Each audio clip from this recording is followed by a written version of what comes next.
Hello guys, back again today with another video, and today I'm now going to be listing the top 7 best weapons in Fallout to me. This will contain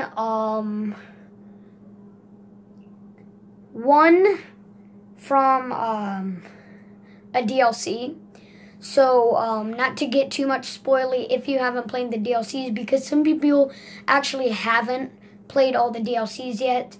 I've played 4 of them so far, so yeah. Automatron, Far Harbor, Nuka World, and the Vault-Tec Workbench one. So yeah. Now let's just get started to the top 7 best weapons in Fallout 4, because I've kind of already told you, what was going on today, so I just didn't want to get too into the video. Number 7, Righteous Authority. I'm also going to be listing where you can find these weapons or how you can get them. The Righteous Authority basically gives you it's basically a faster laser shooter, and it's actually a really good weapon for the beginning of the game. Although when you get farther into the game, it's not such of a good weapon. It kind of sucks, and I kind of feel bad because I think I just dropped this weapon once, and I was like, I don't want it. Either that or I put it in a cupboard somewhere at my home. But, yeah, it's a pretty good weapon, and you can get this from Paladin Danse by doing a couple quests from him. And after doing one of the quests, he'll just give you this laser rifle called Righteous Authority, and it's a pretty good weapon. It shoots really fast, and it's pretty good for the beginning of the game, which I think this weapon kind of pays you off for the beginning of the game. Number 6, Deliverer, which is another good weapon from the beginning of the game. It actually kind of still is one of my favorite weapons, even though I've gotten far into the game. The Deliverer is basically a silenced pistol, and it marks it's like VATS and then agility. I can't explain what the legendary it puts into it. But it's a really good weapon for taking out a series of a lot of weak enemies in the game. So if you had a bunch of at least 10 feral ghouls coming at you and everything, you're like, what am I gonna do? This would be a good weapon. The Deliverer would be a good weapon for this and it would also be a good weapon for taking out people at an outpost, and then just going from there. Now it actually is a really good weapon. I still like this weapon, so I basically just took it back, and I'm like, yeah, I like this weapon. And you can get it from Deacon after doing a quest for the railroad, I believe, which is like when you're on level 20 or 15 in the game. Not too far into the game. But let's go on to number 6, which is the Bloodletter. Now, the Bloodletter is from the Far Harbor DLC. Not to spoil it too much. But the good thing about the Bloodletter is that it wounds people. It wounds, it's basically a wounding weapon, and it takes down their health instantly. It gives you 50% wounding through their health, basically. So it'll go it's a 30% wounding through their health. So they'll take about 30% through your health.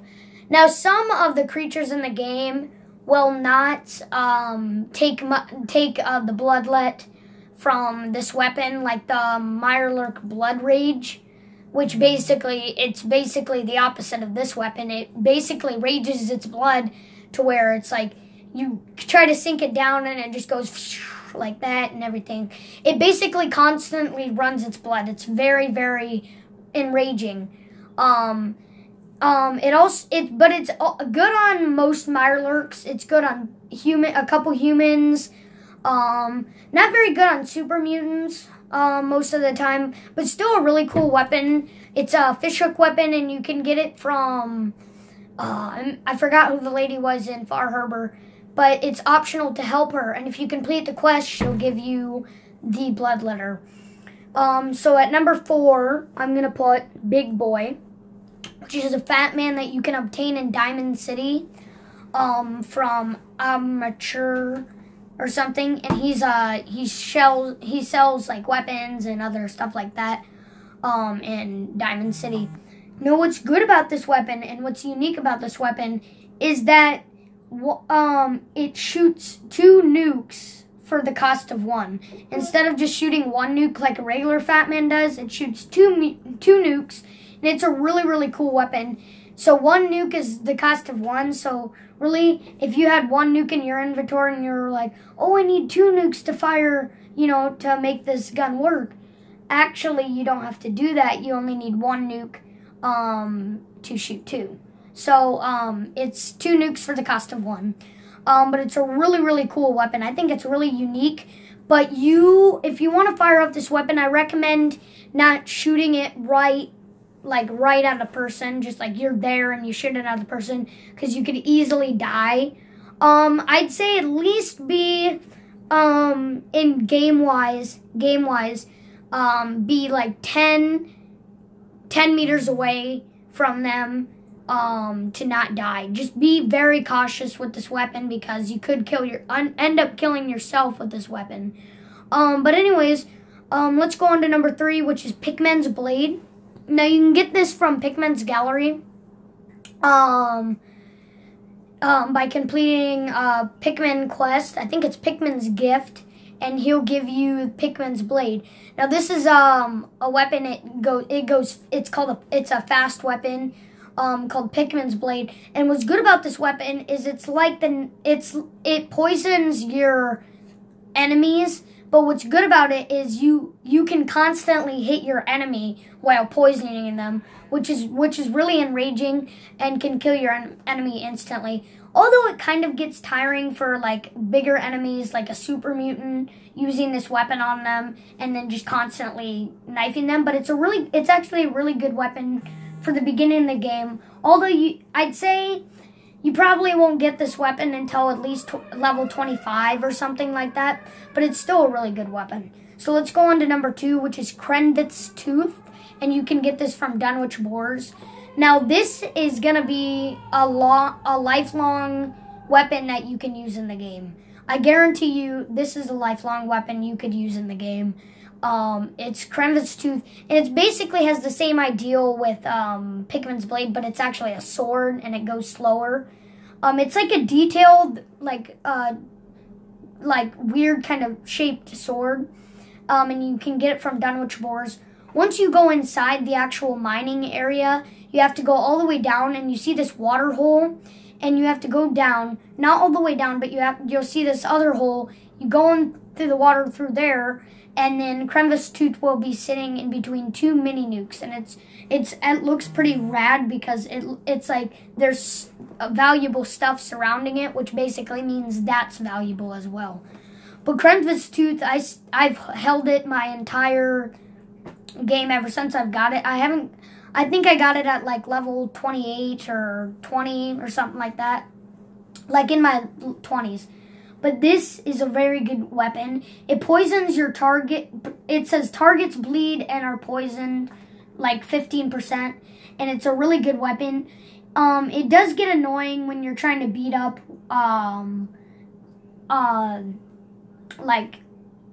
super mutants with this weapon, because it does get annoying. But it can instantly kill a lot of raiders, Ferrogols, sometimes gunners. So I recommend you get a higher melee attack damage in the game to make this a decent weapon, because when you first get it and you have a low melee weapon, it's a decent weapon. But once you get that ranking higher, I guarantee you this will be a lifelong weapon. So here are some honorable mentions before I get to the number 1 pick.